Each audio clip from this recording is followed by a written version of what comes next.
I think it should be her real dad who walks her down the aisle. That's what she said. No warning. No apology. Just dropped it on me like she was reading off a grocery list. I didn't respond right away. I just blinked. Once. Twice. Then set down the spoon I was using to stir the damn chili I'd been cooking all afternoon. Homemade, her favorite, black bean and beef, spicy just the way Susan liked it. I even remembered the cornbread. Come again? I asked, not looking at her. Susan folded her arms, leaned against the counter like this wasn't the moment she was detonating 18 years of fatherhood. It's not personal, John. Emily just thinks, well, it's her wedding. She wants her biological father to give her away. I finally turned. The kitchen felt smaller than usual, tighter somehow. You mean Rick? The guy who vanished in 2006 and hasn't so much as mailed her a postcard. Susan sighed, that long exhale she always used when I was about to overreact. She's just curious. He's reconnected with her a little, and I cut in, keeping my voice low. Let me get this straight. I pay for the venue, the dress, the catering, the photographer, hell, I even fronted the down payment on their honeymoon cruise. But when it comes to the aisle, the one symbolic moment where I'd stand by the girl I raised, she picks the man who bailed before she lost her first baby tooth. Susan didn't answer. I knew that silence. I'd heard it in different forms over the years, when she defended Emily's bratty phases, when she made excuses for her freeloading brother, when she forgot our anniversary but meant well. It was the silence of someone who made a decision days ago and was only now informing me. She'd prefer you not attend, actually, she added, almost too quickly. Like she knew that was the part that would really cut. There it was. Not just a slap. A full backhand. Open palm, straight to the soul. I didn't scream. I didn't throw the chili. I didn't ask how the hell she could sit there in the house I rebuilt with my own hands, next to the cabinets I refinished the summer Emily left for college, and say that to my face like I was just a wallet with a pulse. Instead, I reached for the cabinet, pulled out a beer, warm, hadn't chilled them yet, and cracked it open. I took a long sip, staring at the backsplash tile I installed the year before. The one Emily helped me choose. I didn't ask why. I already knew. I'd seen the signs. Subtle ones. Her growing distance. The way she'd pause when I called her kiddo. How she'd flinch when someone asked, "Is that your dad?" And she'd just say, "He raised me." Like I was a foster parent with an expiration date. All right, I said finally. Susan blinked. What? I said all right. I repeated. Calm. Measured. Like a man who just realized the last page in the book was a punchline. And I meant it. Because right then, I understood something they didn't. This wasn't a mistake or a misunderstanding. This was clarity. They'd made their choice. Now I was going to make mine. The house was silent. That kind of silence that doesn't just fill the air, it presses down on you, thick and heavy. The kind of silence that lets you hear your own pulse when you're trying not to think. John sat in his study, a small converted garage space that smelled faintly of engine oil and cedar shavings. On the desk sat the wedding folder, Emily's wedding folder, once color-coded, now dog-eared and overstuffed. In it were invoices, receipts, fabric swatches, the kinds of things you collect when you're investing in someone else's dream. He opened his laptop and pulled up his email. Subject: final tuxedo fitting, confirmation required. The cursor blinked at him. He clicked reply. Please cancel my appointment. Something's come up. Regards. John M. That was the first cut. He closed the tab, then opened another. This one bookmarked years ago, never used. Kodiak Wilderness Charters. A week-long deep-sea fishing trip in Alaska, all-inclusive. Room, board, gear, and solitude. He had saved the link 5 years back, dreaming of a retirement trip he never took. He hovered over the Book Now button, paused, then clicked. 5 minutes later, his credit card number was punched in and the confirmation email dinged into his inbox. That was the second cut. Next, he opened his banking app. There was one last wire to complete, the wedding band. Platinum, $2,000, custom etched with "Forever starts today." Emily had picked the inscription. He stared at it a long while. Forever. Cute. He sighed and tapped send payment. That was the third cut. 3 clean, quiet slices. No yelling. No confrontations. No righteous speeches about betrayal. He was beyond all that. This wasn't a man walking away from his family. This was a man realizing he was never really in it. John reached under the desk and pulled out the tackle box. It hadn't seen daylight in years, tucked next to a pair of old steel-toe boots and a photo of Emily, age 12, holding her first trout. He looked at that photo for a long time. She'd had braces then, crooked bangs, too. Called him Dad, without a trace of hesitation. He placed it face down in the drawer. Then he stood, opened the closet, and pulled out his weatherproof duffel bag. Slowly, methodically, he packed thermal underwear, fleece, socks, gloves, his best pocket knife, a paperback copy of Old Man and the Sea, a small silver flask. He left the wedding invite on his desk. He didn't leave a note, didn't text, didn't knock on Susan's door. When the zipper closed and the duffel hit the floor with a soft thud, something in him sealed shut with it. By dawn, he'd be on a plane to Anchorage, then onward to Kodiak. He was done being the man who waited to be picked. Susan wore her favorite cream cardigan to book club that night, the one with pearl buttons and smug invincibility woven into the seams. She brought lemon bars store-bought, but transferred to her own plate so they'd seem homemade, and a bottle of Chardonnay she only dusted off for occasions. And tonight? Tonight was a victory lap. The women gathered in Marcy Delaney's sunroom, sipping, gossiping, pretending they'd all read the assigned memoir. But Susan couldn't wait. The smile tugged at her lips before the cork even popped. "How's wedding prep going?" Marcy asked, half listening, already fishing for something juicy. Susan set her glass down with theatrical restraint. "Oh, we've had a tiny change of plans." She let it sit for effect. Then, Emily decided she wants her biological father to walk her down the aisle. Gasps. Not shocked gasps, more the excited, gossipy kind. The kind that smell blood in the water. "Rick." One of them blinked. "Isn't he?" "I thought he was out of the picture." Susan shrugged, that rehearsed shrug that says I'm above drama, but if you insist. He reached out. They've reconnected. It's been healing for her. And John's okay with it, someone finally asked. Susan sipped her wine. Totally. He was surprisingly mature about it. Translation, he didn't scream, so I won. She didn't mention the way he stared at the backsplash after she said it, or the silence that followed like a dropped coffin. No, she rebranded as quiet as cooperation, made it palatable, digestible. Her narrative, polished and poured. Meanwhile, on the other side of the city, Emily was tweeting from the couch. "Can't believe it's happening. So thrilled my real dad will be giving me away, loudly crying face red heart, #blessed, #wedding week." The likes came fast. Cousins, old college friends, even a couple of her nursing school classmates chimed in. "OMG, this is beautiful. So glad you get this moment." Ring. Rick hadn't responded to her last message, or the one before that. In fact, the last real conversation they'd had was 3 months ago, when he commented on a Facebook picture of her and her fiancé. "You look so grown up." That was it. No follow-up. No calls. No plans. Still, she believed. Or wanted to. She built up this perfect moment in her head, her arm linked with the man who shared her blood, stepping out into the warm light of the ceremony while guests stood in admiration. Maybe he'd cry. Maybe she would too. She didn't ask herself what it would mean to walk past the empty seat where John would have sat. Didn't think about the fact that her real dad had never once been the one patching scraped knees or sitting through choir concerts in gymnasiums that smelled like sweat and hot dogs.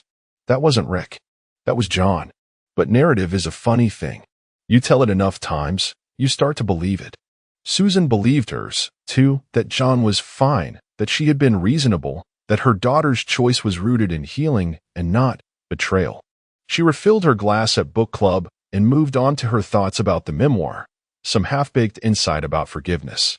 And not once did it occur to her that the man she thought she dismissed quietly had vanished with more intention than she could comprehend.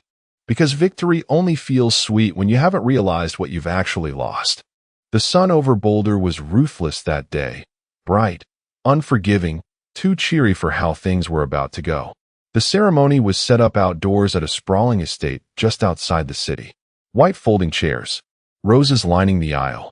A string quartet rehearsed quietly under a canopy, their notes just slightly out of sync from nerves or heat. Guests filtered in slowly, dressed in pastel linens and overpriced shoes, dabbing their foreheads with programs that doubled as fans. Emily sat in the bridal suite, surrounded by mirrors and bridesmaids and curling irons, but her eyes were locked on the phone in her lap. One unread message. Not from him. Just a florist asking if she still needed extra boutonnieres. Relax, one of her bridesmaids cooed, mistaking her silence for jitters. You're glowing. Emily forced a tight smile.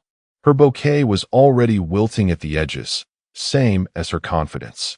She adjusted the hem of her custom dress, the one John had paid for, and looked toward the door, as if he might walk in with that familiar knock, holding a cup of coffee like he used to on school mornings.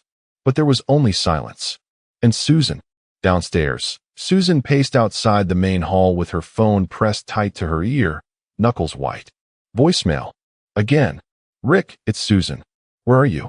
The ceremony starts in 20 minutes. Emily's waiting. Everyone's waiting. Call me. She hung up, then called again. Voicemail. The event planner, trying her best to keep the machine running, approached. Is everything all right with the processional order? Susan plastered on a smile like a wax mask. Yes, just a slight delay. Her father's running a little behind. Should we delay the ceremony? No, Susan said quickly. No, he'll be here. But he wouldn't. She knew that somewhere in the pit of her gut. Knew it when she scrolled his Facebook the night before and realized his last post was about a poker tournament in Vegas. Knew it when he stopped answering texts 3 days ago. But she'd ignored that instinct, just like she'd ignored the last 18 years of actual fatherhood Emily received. In the crowd, murmurs had started. Quiet ones. Observations, really. Didn't she say her stepdad raised her? Where is he, anyway? I thought he funded the whole wedding. The string quartet began to play a soft rendition of Canon in D. Too early. Emily stood at the entrance of the garden, bouquet in trembling hands, staring at the long aisle she was supposed to walk down. Alone. Susan appeared beside her, lips tight. He's probably just stuck in traffic, she whispered. Emily didn't respond. Her eyes darted toward the horizon, as if maybe, just maybe, Rick would come barreling around the corner. Ty askew, arms open. Nothing. The guests began to turn in their seats, sensing the delay, their conversations pausing as they waited for something to happen. Anything. The officiant stepped forward slowly, glancing at Susan with a lifted brow. Shall we begin? Susan nodded too quickly. Emily didn't move. She looked down the aisle, then over her shoulder, then back at the crowd. There was no father waiting at the end. No John. No Rick. Just 150 pairs of eyes, all wondering the same thing. What the hell happened here? The facade hadn't shattered yet, but hairline cracks were spreading fast. The air was still, suffocating. Emily stood just beyond the trellis, still gripping the bouquet like it could anchor her to the moment. Bridesmaids whispered behind her, pretending not to see the panic rising behind her forced smile. Susan hovered like static, agitated, humming with denial, every inch of her screaming, "Keep it together." The guests had begun to check their watches. The officiant coughed politely and looked down at his script for the 4th time. The string quartet had transitioned to soft ambient noodling, trying not to betray the fact they were completely winging it now. And then Emily's phone buzzed. A single text. One line. Sorry, kid. Work emergency. Can't make it. No, love you. No, we'll make it up. Just that. Cold. Flat. Dismissive. Her breath hitched. She read it once. Then again. Like if she stared long enough, the words might rearrange themselves into something human. Susan saw her face fall. She didn't need to ask. What did he say? She whispered, eyes narrowing. Emily didn't answer. Her thumb hovered over the screen. She didn't cry. Not yet. The body has this way of locking down the tears when there are too many people watching. Susan grabbed the phone from her hand. Read it. Froze. Then, without thinking, she hissed, "Unbelievable. That son of a..." Emily didn't flinch. She just stared down the aisle again, as if trying to spot John among the blur of faces. Some muscle memory in her heart still hoped maybe he'd come anyway. Maybe he'd be waiting there, arms open, eyes kind. But that aisle was still empty. And the man she'd chosen, her real dad, had bowed out with all the warmth of an automated email. Susan started to panic. We'll figure something out. Maybe Uncle Brent can walk you down. Or wait, what about your cousin Greg? Emily snapped. Greg's 15. Susan opened her mouth again, but shut it just as quickly. She was fumbling now, grasping at straws and fantasy fixes. Reality was clawing its way through her curated illusion, and it wasn't gentle. The crowd was restless. A guest in the back coughed, loud, deliberate. Another checked their phone and muttered, Jesus. One of the bridesmaids leaned in. You could just walk yourself down. Make it, like, an empowerment thing. Emily gave her a look that made her back off immediately. Empowerment wasn't the theme here. Disbelief was.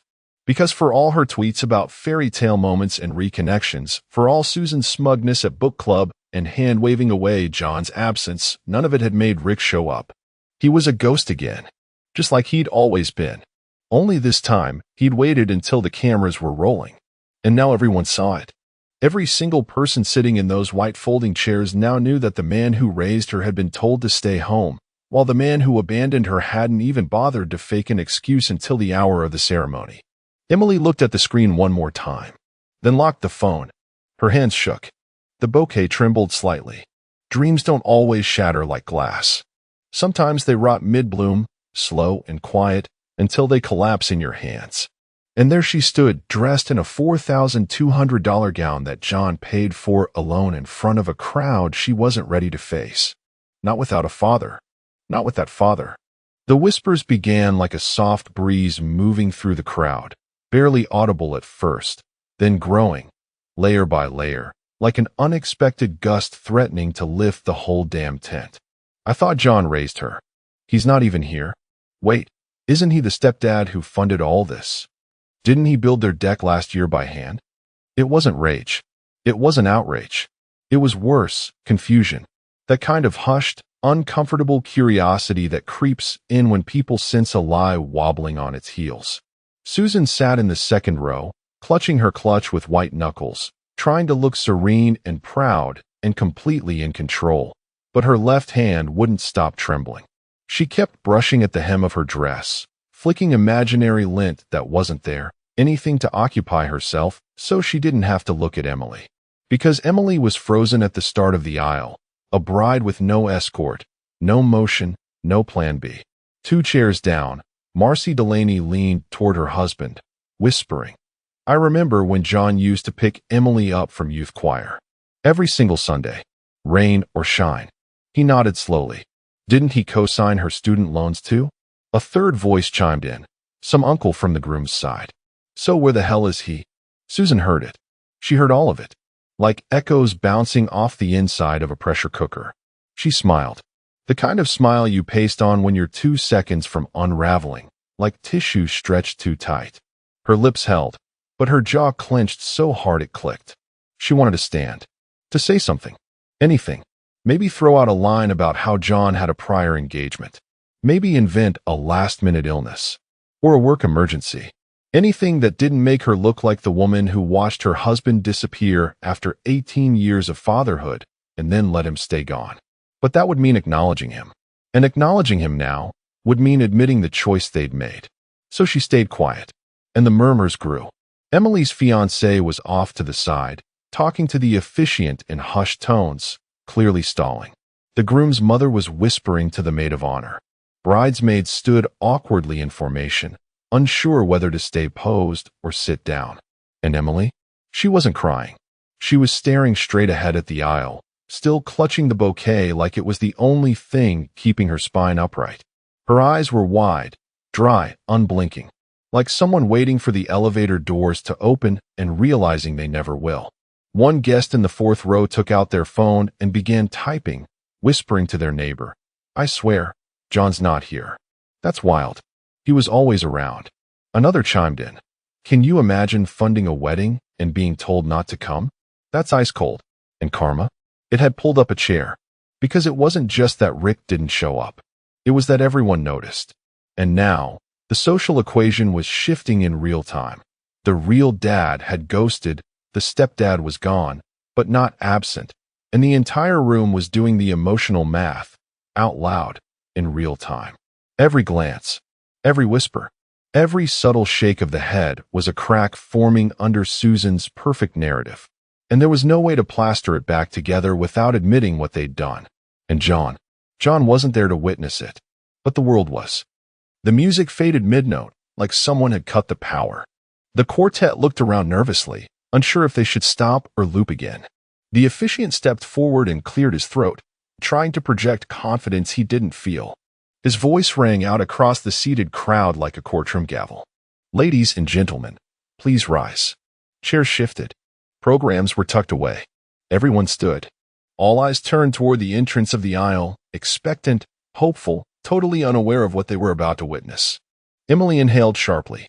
One deep, shaky breath. Then another. She stepped forward. Alone. The train of her gown dragged behind her like an anchor. Her heels tapped too loudly against the wood flooring beneath the carpet runner. And with every step she took, the weight of 1,000 eyes pressed harder into her skin. She reached the halfway point and paused, instinctively, waiting. That's where her father was supposed to join her. Rick in theory, John in truth. But there was no one.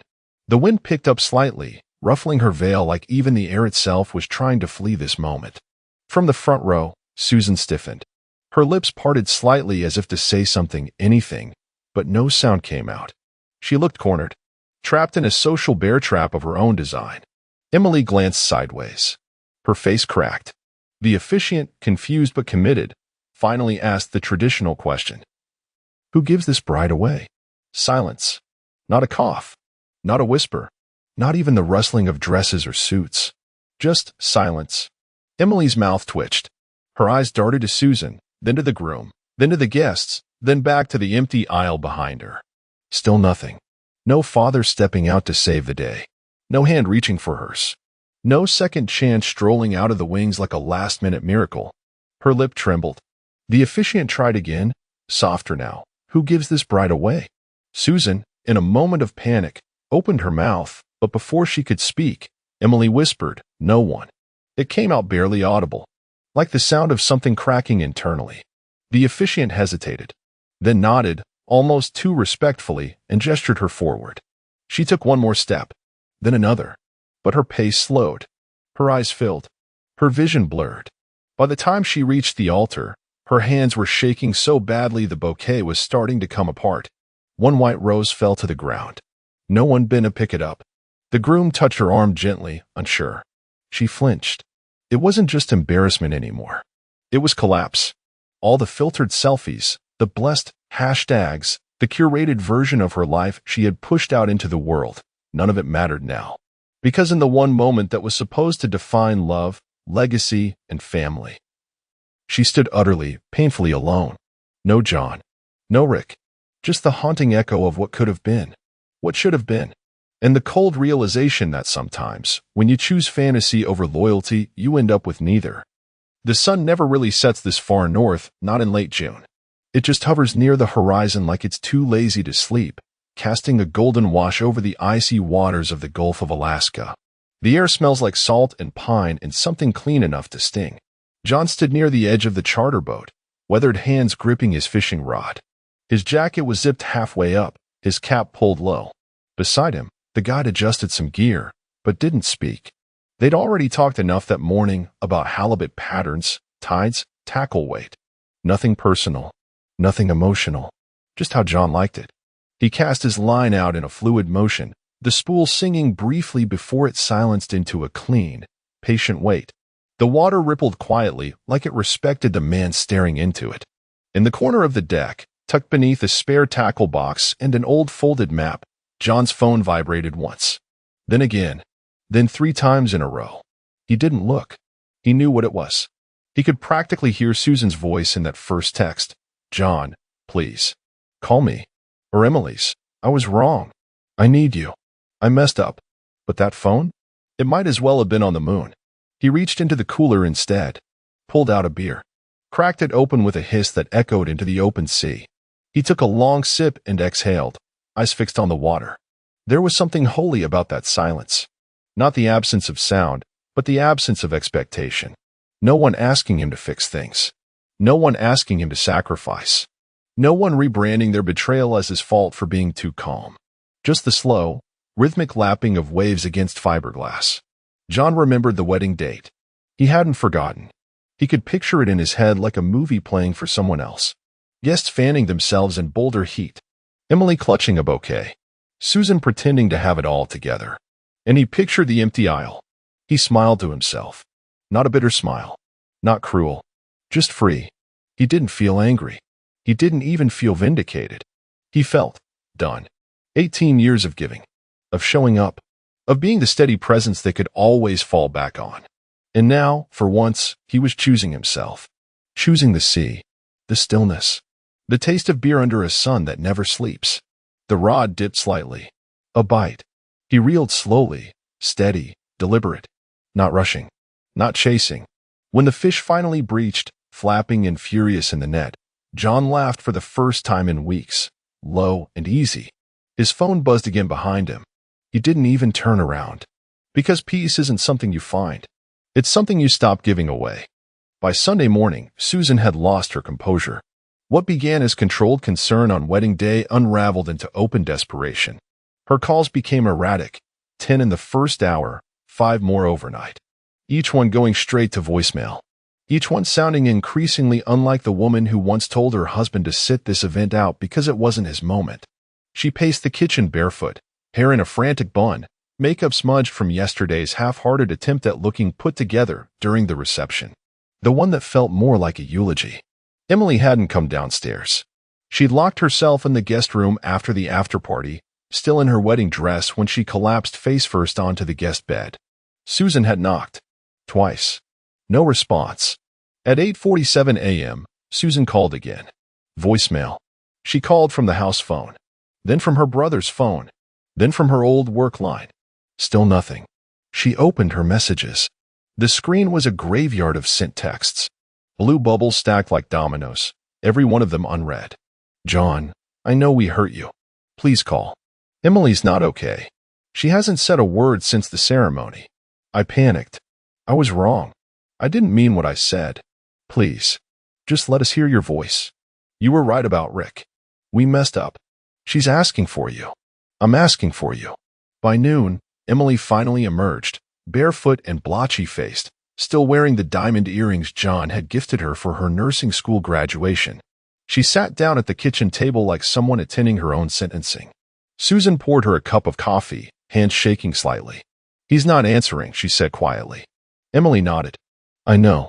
She reached for her phone, opened it to her messages, scrolled past hundreds of wedding texts and Instagram tags and congratulations posts. Found the last thread with John. The last thing she ever sent him, 2 weeks ago. I think it'll mean a lot to have my real dad there. She stared at it, thumb hovering. Typed. I'm sorry. I don't know why I said that. You were always my dad. Always. I made a mistake. Please come home. Send. She waited. Nothing. A single checkmark. No, read. No reply. She tried again. A voice note this time. Her voice cracked midway through. I didn't mean to push you out. I was stupid. I thought. I don't even know what I thought. I'm so sorry. You were there every single day. I need you. I need you. She had sinned. Set the phone down. Watched the screen like it owed her a miracle. It just sat there, dark and silent. Susan pulled her cardigan tight and whispered, more to herself than anyone. He always answers. But not this time. Because when a man learns the difference between being needed and being used, he stops picking up. John sat on the dock behind the cabin he'd rented outside Kodiak. The tide was out, revealing slick black rocks and the skeletons of old crab traps tangled in seaweed. A raven caught somewhere behind him, a slow, echoing croak that sounded more amused than ominous. In his lap, the phone buzzed again, low, persistent, pitiful. He ignored it. He was whittling. Not for any real purpose, just shaping down a driftwood stick with a small blade he'd carried in his pocket for years. The motions were mindless, meditative, the kind of quiet repetition that held back the impulse to feel too much all at once. Eventually, curiosity got the better of him. He set down the stick and flipped the phone over. 16 missed calls. 9 new messages. The last one from Emily just 20 minutes ago.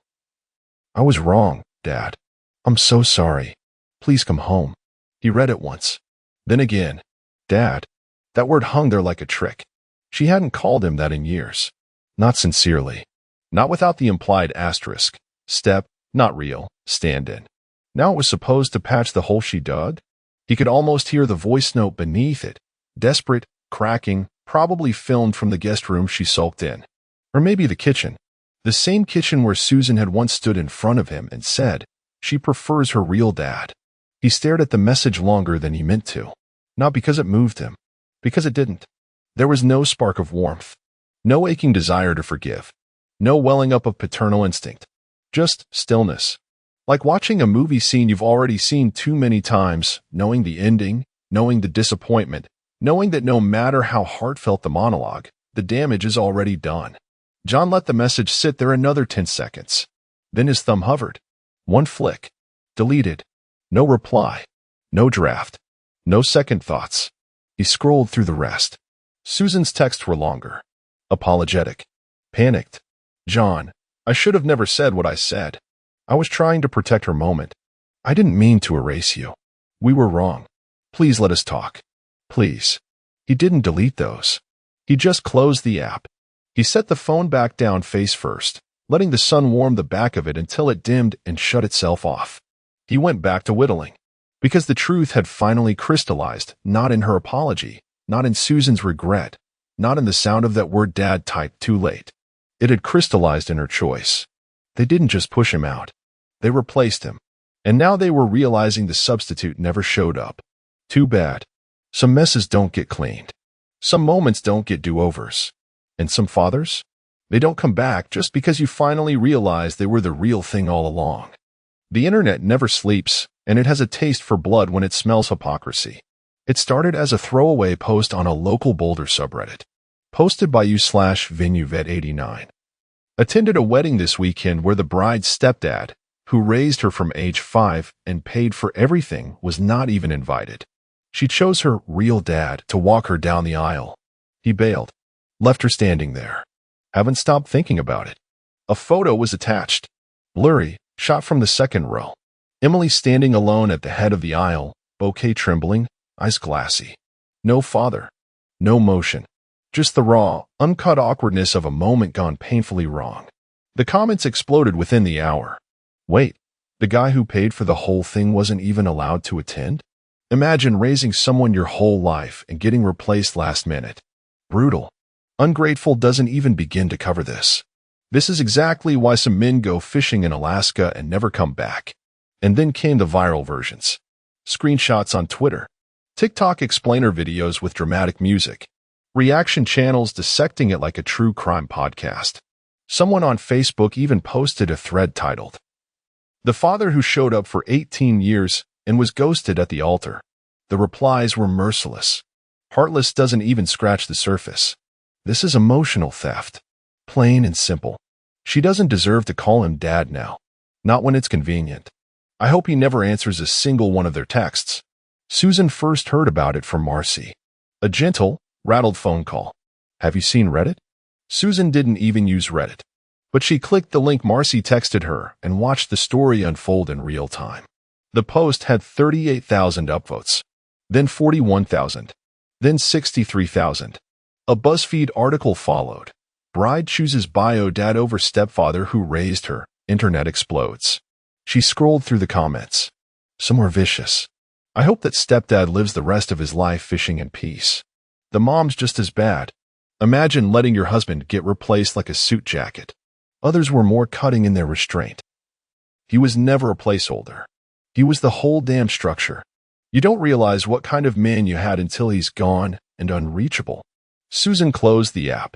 Emily was still in the guest room. Her phone long dead. Her wedding makeup still smudged in streaks under her eyes, like ghost marks from a ceremony that felt less like a celebration and more like a live-streamed regret. By evening, even distant relatives had texted. Is it true? Why didn't John walk her down? Why wasn't he there? The real question, buried under all the noise, was the one Susan couldn't outrun. What made you think he'd stay loyal when you made it clear he was optional? What they hadn't understood, what everyone online understood immediately, was that love like John's doesn't survive erasure. It disappears quietly. Then it lets the silence do the talking. 3 weeks passed. Denver had cooled a bit by then. August losing its grip, the mornings sharper, the light more golden than blinding. Life kept moving. Cars still crowded I-25. Lawns still got watered. But for Susan, everything had slowed to a crawl. Emily had returned to her condo with swollen eyes and a wedding album she didn't want to open. The photos told a sanitized version of the day. Her standing alone, bouquet centered, lips pulled into a strained half-smile. They'd skipped ordering prints. The buzz around the Stepdad's story faded, as viral things do, but it didn't vanish. It lingered in whispers at the grocery store, stares at the gym. A woman at the pharmacy muttered, "Shame what they did to that man," loud enough for Susan to hear. She said nothing. She couldn't. Then, one Thursday morning, it happened. Susan walked into the local hardware store, a list in her hand. Spackle, wood glue, a replacement bulb for the back porch. She was halfway down aisle 6 when she looked up and saw him. John. Tanned. Calm. 10 pounds lighter. Wearing an old flannel, jeans, and a beat-up baseball cap she didn't recognize. He looked good. Not healed exactly, but finished. Like someone who had laid down a burden that was never his to carry in the first place. For a second, she froze. Then, like a reflex, "John, wait." He turned his head. Their eyes met. Susan's lips parted. Her hand twitched slightly at her side, like she might reach for him, like maybe she'd blurt something rehearsed but desperate. "I'm sorry. You were right. She misses you." But before she could speak, John did something simpler. He smiled. Not wide, not bitter, just enough to say, "I see you, and I'm free now." Then he turned, quietly, deliberately, and walked away. No accusations. No grand monologue. No need to explain himself to the woman who watched him be erased, helped erase him, and only looked for him after the fantasy collapsed. Susan stood there in that fluorescent-lit aisle, next to garden shears and rusted screwdrivers, holding her shopping list like it could still give her purpose. But it couldn't, because John's silence wasn't absence anymore. It was presence. It was everything she never gave him. The last word, the final choice, the dignity of walking away without needing to be seen. That was his triumph. Not revenge. Not payback. Just a man who finally stopped asking for a seat at a table where they'd long since taken away his chair, and walked out into a life that no longer asked for permission.